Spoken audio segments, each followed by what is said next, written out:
이 세상에서 우리가 겪는 모든 문제들의 근원은 사실은 죄의 문제와 관련이 있습니다. 로마서 3장 23절에 이렇게 말하죠. 모든 사람이 죄를 범하였으며 하나님의 영광에 이르지 못했다라고 말을 하고 있습니다. 그래서 죄로 인하여 하나님의 영광에 이르지 못했다. 그것으로 인하여 바로 이 세상에 많은 문제들이 생기게 됩니다. 하나님의 영광에 이르지 못했다는 것은 하나님과의 관계가 깨어졌다라는 겁니다. 그 결과로 생긴 것이 로마서 5장 12절에서 그 결과에 대해서 말해줍니다. 이러므로 한 사람으로 말미암아 죄가 세상에 들어오고 죄로 말미암아 사망이 왔나니 이와 같이 모든 사람이 죄를 지었으므로 사망이 모든 사람에게 이르렀느니라. 그래서 죄로 인하여 생긴 가장 큰 문제가 사망인데 이 사망의 문제가 우리에게 가장 우리를 두렵게 하는 것입니다. 근데 이 단순히 사망만 임한 것이 아니라 이 죽음이라는 것이 동반하고 있는 수많은 문제들이 있습니다. 그런 것들이 바로 이제 육신의 질병, 정신적인 질병, 그리고 아픔과 상처, 그리고 여러 가지 많은 문제들. 이것이 사망과 함께 우리의 삶 가운데서 끊임없이 괴롭히는 것들입니다. 그래서 근본적인 이 죄의 문제가 해결되지 않고서는 이 땅에 살아가는 동안에 끊임없이 사망에 대한 것, 그리고 그 사망이 가지고 오는 수많은 부수적인 문제들을 해결할 수는 없습니다. 자, 이렇게 1차적으로는 모든 사람들의 문제가 죄와 관련됐다라는 것을 부인할 수는 없습니다. 그런데 이제 또 우리가 분명히 알아야 되는 것이 모든 질병, 그리고 모든 문제가 이 죄로 인하여 온 것은 아니라는 것 또한 우리가 알아야 됩니다. 그것이 바로 우리가 이제 보려고 하는 이 본문에서 우리에게 말씀해 주고 있는 것입니다. 제자들이 너무나 당연하게 날 때부터 소경된 사람은 죄의 문제 때문이다라고 생각하고 예수님께 이렇게 여쭤봤을 때 예수님께서 하신 대답은 다릅니다.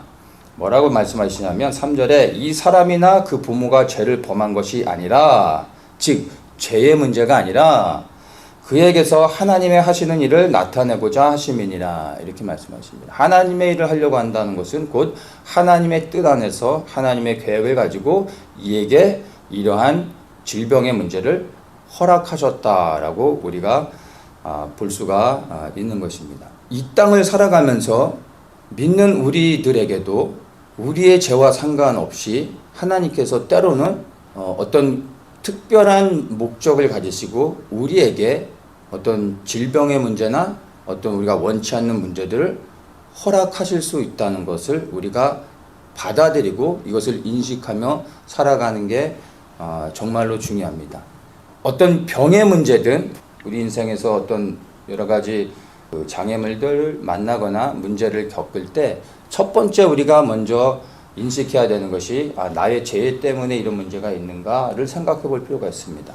그래서 이게 죄의 문제라면 먼저는 우리가 죄를 회개하고 죄사함을 받고 그 다음에 예수 그리스도를 믿는 믿음으로써 기도하면서 이 문제를 해결해 나갈 수 있게 됩니다.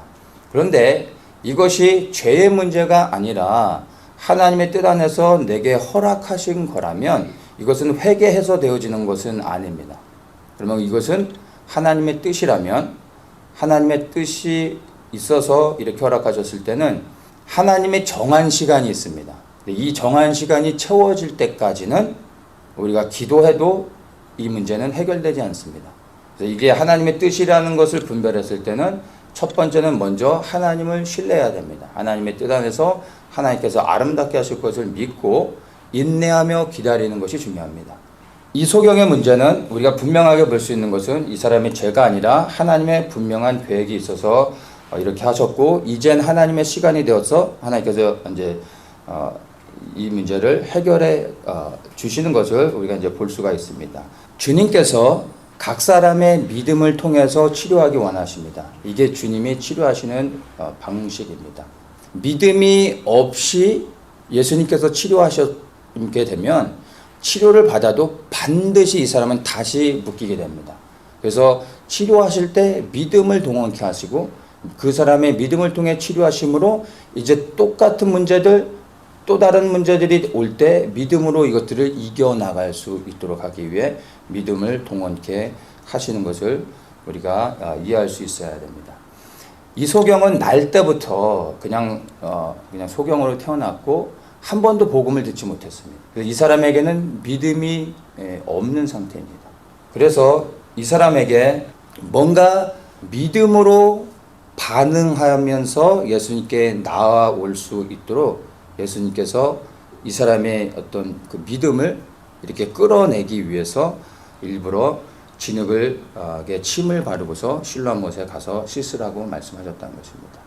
만약에 이 소경에게 아무것도 눈에 바르지 않고 실로암 못에 가서 씻으라라고 하면 이 사람이 씻을 것도 없는데 뭐 앞도 안 보여서 걷기도 힘든데 뭐 씻으러 갈 게 없잖아요. 씻으러 갔겠어요?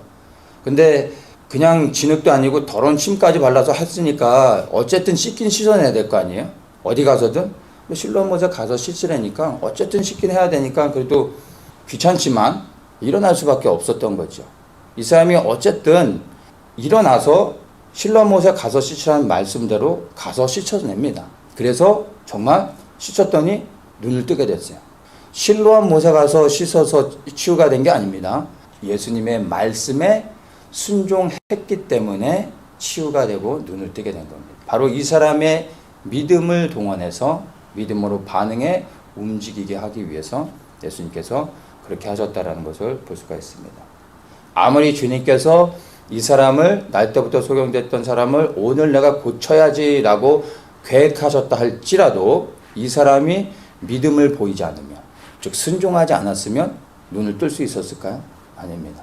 여전히 장님인 채로 일평생 살아갈 수밖에 없었을 것입니다.